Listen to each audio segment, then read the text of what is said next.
of Cheppar Research, who is a criminologist by profession. His focus is solving problems by providing web technology solutions to a variety of fields, which include urban planning, real estate, surveying, and counterfeiting. Very interesting. He's a communicator, mobilizer, and a researcher. I think time for you. We want to listen to you. The presentation. Okay. Sorry. So as we sort out the presentation, please, technical team, come and get this presentation. So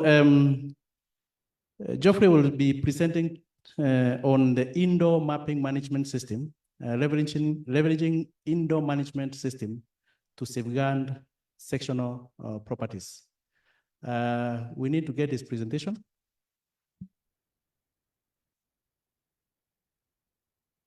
Yes, I'm Jambo Leo.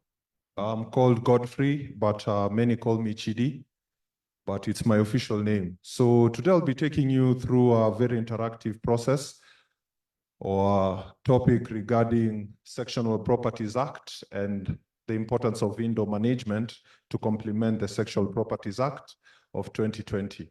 So most of this Sectional Properties Act is simply a land that has been subdivided into smaller units. But in this scenario, a unit will simply be an apartment in several blocks of apartment. And how does it come about? So while working at an urban planning firm back in 2020, planning of 29 market centers, I had the same idea that we were all digitizing and vectorizing parcel data sets. And from there, I worked as a GIS developer, but with my interest brought me into indoor mapping. So as the slides are coming up, I'd like to take you through the process.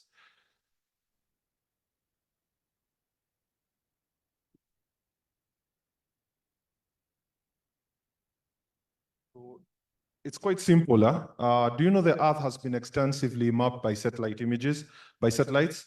And I was involved in the project of planning of 29 market centers. And through this, I just had to think about a sectional property. And so here's just a simple statement. Is that the Sectional Property Act of 2020 lacks clarity and effectiveness in resolving property disputes, fraud, prevention, and leading to legal uncertainties and financial losses for both buyers and owners. Absence of an indoor management system compromises the security tenor and increases the risk of conflicts. So just as I have said, sectional property is simply subdivision of a larger property into smaller units, which are simply apartment sets within an apartment block. Now with this, in this scenario, I'll just take you through how indoor maps came about and how we utilize it in the Sectional Properties Act of 2020. So previously, everybody wanted to know what an indoor map is. And from this is that we've always have draftsmen, architects, and they've always put it on paper and drafted it and submitted it for approvals and everything. But now, the indoor mapping idea started back in early 2000s, where people came about and they wanted to really know what's the difference between an indoor and an outdoor map. Because previously, most mapping jobs were for external features rather than internal features. And with this, back in 2008, they came up with the idea of creating the definition of what an outdoor and an indoor map. So an indoor map is simply a space constrained by architectural components like doors, corridors, floors, and stairs. And this led to the Open Geospatial Consortium coming up with the idea of an indoor GML. So indoor GML is simply indoor geography markup language, which was in different formats at first. But through the OGC is that they created this as a common platform to guide indoor navigation. So this was basically coming up with the symbols for all these Indo ideas that comes into helping Indo wayfinding, or rather navigation. Now, previously, the data format was in XML, which is now outdated. Currently, most of the data is in JSON format. And they came up with also simple definitions of what a node is, connecting geometry, which entails the geometric data contained within an Indo dataset, and the connectivity. All this was to come up with Indo wayfinding, or rather navigation. So if you're in a mall and you're all alone and you really want to make your way to a particular product, you'll just have to use an Indo wayfinding application. So that is what OGC came up. Now, once we've said all this, is how do we come about data? Most of this data is that once an architect or a draftsman has already done it, taken for approval, it's put in the shelf. And maybe while you're registering your sectional property, that is when you really have to understand that I have it tucked somewhere. Now, what this process does is that it comes up with an interactive web map-based solution to help you manage your Indo platform. This is also good for landlords. It's also good for property owners, management, real estate management company, and everything. So there are two scenarios where my methodology comes about is in the data preparation, because that is the most primary, it's the primary facet that supports all this Indo navigation to support the Sectional Properties Act is based on data. Now, we have two scenarios, is that we have hard copy, or rather paper-based, and we also have soft copy. These are CAD designs that have already been digitized, line work, yeah. And in this scenario is that the process has been altered for basic scenarios. So the first thing is basically you have a hard copy, you scan it or take a photo of it, georeference it later, you make sure you verify the verification of the floor plan, and conversion to either a CAD format. This could be DXF, DWG, and the final output. Before the final output, you have to vectorize, then convert it to DWG, DXF, and the final output is in GeoJSON, and you now import it into your Indo management system. For the second scenario, which is a CAD, a computer-aided design, is that you first of all have to simplify the building floor plan by switching on and off. So if you have maybe a sink that has been placed there, a table, all that data is irrelevant in this setting, because all you have to show is the boundary of the sectional property. So it's basically the wall. So if the CAD design has double-sided walls, make sure you switch it off and simplify to just show one line. Then once you do that, is that you have to georeference from the GCP points, ground control points. And once you've done that, you make sure you merge them so that if you're exporting it into a GIS software, it wouldn't look exploded. Exploded is in the sense that you have several lines forming a room, making it so hard for you to merge them together. Once you've done that, is you have to export it as a DXF file, because most of these GIS softwares, they don't really accept DWG. Mostly, speaking on QGIS, it takes DXF. Then you now vectorize. Basically, this is line work with adding relevant attributes to the data, and you export it as a GeoJSON file. Now, for such a scenario is that we have completed 2 projects. The first project, or both projects, were for hospitals. They really wanted to forecast their revenue based on the number of bed spaces that were accommodated within a week, a day, or a month. And the famous Erasmus Medical Center in Rotterdam, where we were subcontracted to do that. And a hospital called Maimonides Hospital, which is along 10th Avenue, Brooklyn Drive. The good thing about mapping is that I get to travel without a visa and experience walking through the streets using the Google Street View. So that's among the benefits I get as a indoor mapper. I can even tell you the number of rooms in a place that I haven't been to.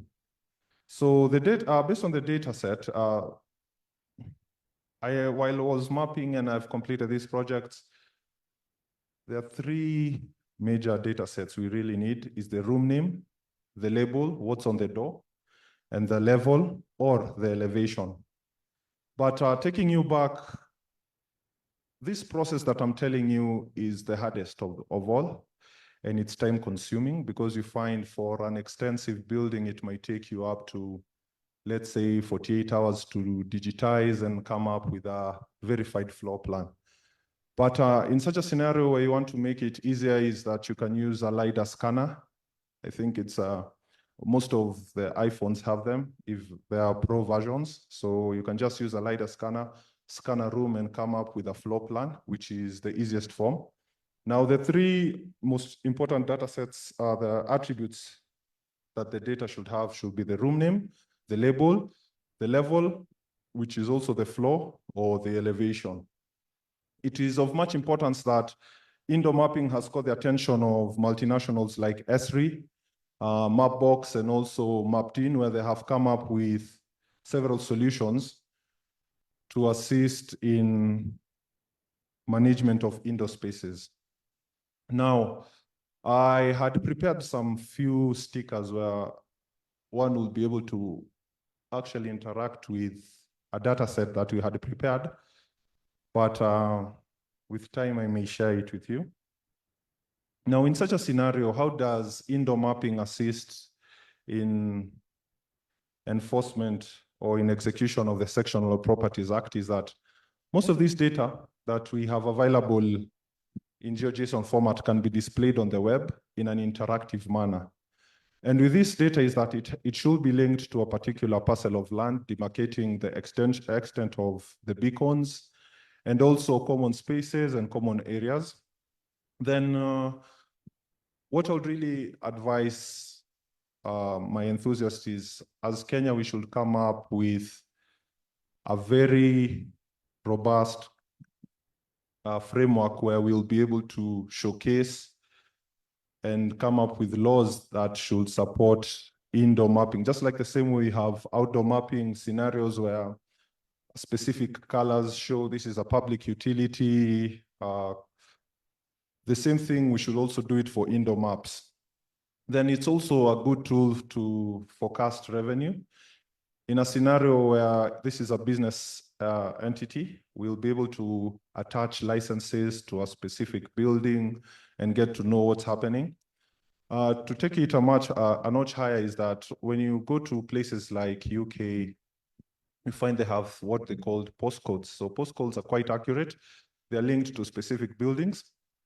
And why am I saying it's important is that the government can improve service provision through indoor mapping. Is if this is a sectional property, we'll be able to know who lives there, the number of people who live there, who it belongs to, who's the landlord, just like my colleagues have said here.